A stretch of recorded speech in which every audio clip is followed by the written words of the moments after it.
اچھا ہاں، تو پھر آپ نیوز کاسٹر، آپ نے نیوز کاسٹر پھر میں نے اس طرح سے پھر ایکٹنگ پہ کیسے؟ بس پھر نیوز کاسٹر بنی. پھر میں نے نیوز رپورٹنگ کی, کلچرل رپورٹر تھی میں جتنے ایوارڈس فنکشن ہوتے تھے سب کی رپورٹنگ کرتی تھی. پھر میں نے ایوارڈ فنکشنز کی بہت کمپیئرنگ بھی کی, اور اس کے بعد پھر دل اکتا سا گیا.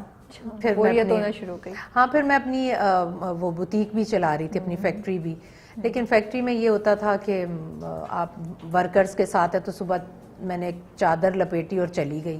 شام میں آتی تو میرے ہسبینڈ کہتے تم بہت جلدی بڈھی ہو جاؤ گی, تم بال بھی ڈائی نہیں کر رہی ہو, تم سیلون بھی نہیں جا رہی ہو. میں کہتی نہیں بڑے کام ہیں, آرڈرز ہیں, یہ وہ. کہتے نہیں. پھر مجھے ساتھ ساتھ ڈرامے آفر ہونے شروع. ایک میں نے کیا بہت اصرار کرنے پر, عظمیٰ آپا نے بھی مجھے کہا, پھر یاور صاحب بہت کہا کرتے تھے کہ تم ڈرامے کرو, تو میں کہتی تھی ڈرامہ کرنا اچھے لوگوں کا کام نہیں ہے. ایسے پہلے تو ایسے ہی فیل ہوتا تھا نا. لیکن پھر جب میں نے ایک ڈرامہ کر لیا, وہ اس میں اتنا اچھا میں نے کیا کہ پھر مجھے بہت آفرز آئیں. لیکن 1 سال میں نے نہیں کیا تھا. اس کے بعد پھر میں نے جب ڈراموں کی طرف آئی تو اس میں زیادہ کام کراچی میں تھا, تو جو لاہور میں ہوتا تھا میں وہ کرتی تھی. پھر جب کراچی آنا ہوتا تھا میری فیکٹری بہت سفر کرتی تھی. پھر میرے ہسبینڈ نے کہا کہ ایک چیز چوز کرو, تو میں نے ایک چلتی فیکٹری جو کہ مجھے اچھی خاصی انکم ہو رہی تھی, مجھے 6 ماہ لگے, میں نے استخارہ کیا, پھر میں نے بند کی کہ اس کا مجھے کوئی نقصان تو نہیں ہوگا, کہ اللہ تعالیٰ کہ لگی روزی کو تم لات مار رہی ہو کسی اس روزی کے لیے جو پتہ نہیں ہے تم اس میں کر بھی سکتی ہو یا نہیں. تو میں نے استخارہ کیا, 6 ماہ لگے, پھر میں نے وہ وائنڈ اپ کیا. اور میں جب سے ایکٹنگ میں آئی ہوں میں نے مڑ کے دیکھا بھی نہیں, کیونکہ مجھے الحمدللہ آج تک فرصت ہی نہیں ملی. بہت بڑی چیز ہوتی ہے اپنی چیز کو اس طرح بند کر کے آنا. I can imagine کہ آپ کے دل پہ کیا اللہ پر چھوڑا تھا نا. ہاں, لیکن خیر چلیں, یہ بھی آپ کا شوق تھا, آپ نے یہ شوق تھا, اور یہ زیادہ بہتر ہے مجھے.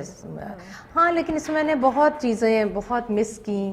جیسے میں اپنے گھر کو مس کرتی ہوں, میرے ہسبینڈ ادھر ہوتے ہیں, اب بچوں کی تو اپنی لائف ہے نا, ہم لوگوں کی اپنی لائف, اس کو ہم نے بہت وہ گزار دی ہے. کیسے مینیج کرتی ہیں, بیلنس کیسے؟ میں یہ دوسرا میرا یہ بھی سوال تھا کہ ماشاءاللہ سے یو ہیو سچ, اللہ آپ کو اور بھی خوشیاں دے, balanced life, married life is happy life, you know. کیسے بیلنس کیا آپ نے کام, جیسے آپ بول بھی رہی ہیں کہ کراچی آنا پڑتا تھا, ہسبینڈ کو, بچوں کو کس طرح کرتی تھیں؟ بس بہت چیزیں میں نے قربانی بھی دی, بہت چیزوں کی. میں لاہور میں جاتی ہوں تو میں شہزادیوں کی طرح رہتی ہوں, کوک بھی ہے تو کام والی بھی ہے, تو ٹانگیں بھی دبا رہی ہے, صفائی بھی ہو رہی ہے, کھانے بھی ٹیبل پر لگ رہے ہیں. اور جب میں یہاں آتی ہوں تو میں تو فلیٹ میں اپنے کوئی کام والی نہیں رکھی, کوئی کوک نہیں, سنڈے کو خود کوکنگ کرتی ہوں. اچھا, مجھے اپنے لیے, یا پھر ایسا نہیں ہے کہ مجھے مزہ آتا ہے, آپ کو ذہنی طور پر اپنے آپ کو تیار کرنا ہوتا ہے. تو میں ادھر جب اپنے لیے صبح بریک فاسٹ بناتی ہوں نا, تو میرا سب سے خوبصورت ٹائم ہوتا ہے جب میں صبح اٹھ کر, می ٹائم ہوتا ہے. ہاں, کہ میں ناشتہ بناتی ہوں, بیٹھتی ہوں, میں ناشتہ کرتی ہوں, تو میں نے اس میں اپنا سکون تلاش کر لیا. میں نے یہ نہیں سوچا کہ یار مجھے تیار ہوا ہوا مل جاتا, میں کر کے, میں کہتی نہیں یہ بہت مزہ آ رہا ہے مجھے. کیا بناتی ہیں؟ زیادہ تر تو میں فرائی ایگ لے لیے, پھر میں کبھی کبھی بریڈ پر بٹر لگا کر دہی کے ساتھ بھی کھاتی ہوں. دہی کے ساتھ؟ اوہ, یہ میں نے پہلی بار سنا ہے. بٹر بڑا مزہ آتا ہے ٹوسٹڈ بریڈ پہ. یس. اور یہ نیسلے والا, وہ براؤن ہو, بریڈ براؤن لیکن دہی میں چینی ہو. اچھا, بریڈ براؤن ہو لیکن دہی میں چینی ہو, جیسے نہاری کے ساتھ ڈائٹ کوک. ہاں بالکل. تو وہ یہ کمبینیشن میں نے پہلے نہیں سنی. لے آپ ٹرائی کیے گا. ہم یہ ٹرائی کریں گے, خوشیاں پہ ٹرائی کریں گے ویڈیو پہ, اور پھر ہم بتائیں گے کہ یہ بڑا مزہ. جیسے وہ زردے کے اوپر دہی ڈال کر مزہ آتا ہے نا, کچھ لوگ کہتے ہیں زردے پر دہی, میں بھی یہی ہوں, ہے نا, زردے پر دہی. تو کچھ لوگ تو زردے میں پلاؤ بھی ڈال کر, بریانی ڈال کر, پنجاب کی اسپیشلٹی ہے. لیکن میں تو دہی ڈال. لیکن مجھے ایک بات بتائیں صبا, جب آپ یہ فیصلہ کر رہی تھیں کہ میں فیکٹری بند کر کے کراچی آؤں گی یا ٹریول کیا کروں گی, ڈر نہیں لگ رہا تھا کہ میاں, especially from, I don't know مجھے یہ سوال پوچھنا چاہیے نہیں چاہیے, لیکن بہت سی لڑکیاں اس وقت آپ کو دیکھتے ہوئے ہو سکتا ہے اسی سچویشن میں ہوں اور سوچ رہی ہوں, ایکٹرز بھی نان ایکٹرز بھی, کہ وہ کیا کریں, کہ میاں کو چھوڑ کے جا رہی ہوں اکیلے, یو نو, خود اس فیلڈ میں جا رہی ہوں, کچھ اس طرح کے خوف آتے تھے؟ اس طرح کا بات ہوئی ہسبینڈ سے, کیا کوئی ٹپ دیں گی, کوئی ایڈوائس کریں گی؟ میں رابعہ ایک ہی بات کہوں گی کہ یہ سارا نا میرے ہسبینڈ کا بہت زیادہ ٹرسٹ مجھ پر, اور میرا میرے ہسبینڈ پر. یہ ریلیشن جب تک آپ ایک دوسرے پر ٹرسٹ نہیں کریں گے اور ایک دوسرے کے خیالات کو رسپیکٹ نہیں دیں گے تو یہ ریلیشن جو ہے نا بہت ویک ہوتا ہے. پر صاحبہ ایک بات بتائیں, ایسا نہیں ہوتا کبھی کبھی عورتیں ٹرسٹ پہ بھی ماری جاتی ہیں؟ ماری جاتی عورتیں ہوتی ہیں جو ٹرسٹ بیچاریاں کر رہی ہوتی ہیں اور پتہ چلتا ہے کہ now it's too late. Rabia میں آپ کو اپنی فیملی کا بتاؤں, ہماری فیملی جو ہے اس میں دوسری شادی, دوسری عورت, گھر خراب, الحمدللہ ہماری ہسٹری نہیں ہے. میرے ہسبینڈ, آدمیوں کی ایک ہوتی ہے ایک اپنی ایک نیچر بھی ہوتی ہے سب کچھ, تو میں نے تو انہیں شروع میں کہہ دیا, میں نے کہا آپ کسی سے بھی دوستی کر لیں, لیکن آپ جب اس کو جس وقت یہ بتائیں گے نا کہ میری بیوی صبا فیصل ہے, وہ خود بھاگ جائے گی.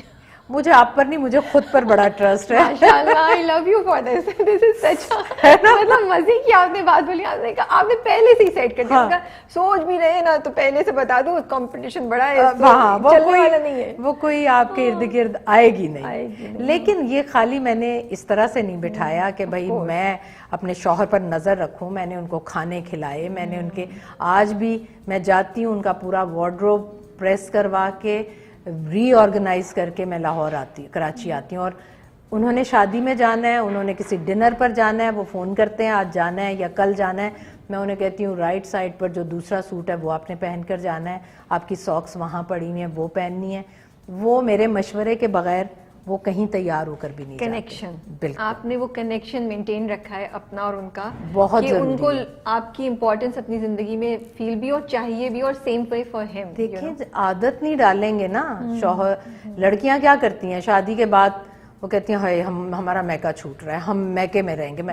آپ لڑکیاں جب میکے رہتی ہیں نا تو وہ ان کے شوہروں کو ان کی عادت ہی نہیں رہتی, ان کو وہی عادتیں رہتی ہیں یا ماں کے ہاتھ کی یا نوکروں کے ہاتھ کی. تو ان کی زندگی میں پھر آپ بیوی بننے سے, بیوی کا نام ہونے سے زیادہ امپورٹنٹ ہے کہ آپ بیوی بن کے دکھائیں.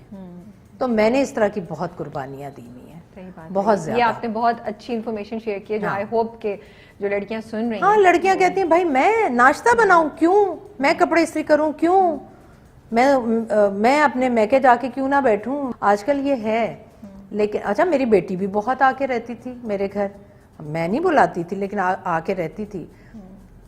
پھر اس کو سمجھایا, آہستہ آہستہ سمجھایا کہ نہیں بیٹا اپنے گھر میں دل لگاؤ, وہ رہنے سے دل لگتا ہے. صحیح بات ہے, صحیح بات ہے. آپ ایک نئی فیملی میں چلے گئے ہیں تو ٹائم تو لگے گا, ٹائم لگتا ہے. اور جب تک آپ ایفرٹ نہیں کریں گے اس فیملی کو اپنا, بھائی ہر کام میں نہ رابعہ ایفرٹ انسان کی, اس کے بغیر تو آپ کچھ نہیں کر سکتے.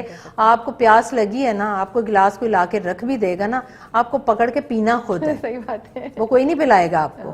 تو ہر کام میں آپ کی کوشش بہت امپورٹنٹ ہے. اچھا یہ میں ساس اور بہو کی بھی بات پر ایک بڑی اچھی, کسی نے مجھے بتائی تھی تو میں آپ کے ساتھ بھی شیئر کروں کہ کیوں کہتی ہیں ساسیں کہ بھائی تم نا میری بہو نہیں ہو, بیٹی جیسی ہو. کیوں بہو کا رشتہ اچھا نہیں ہے؟ بہو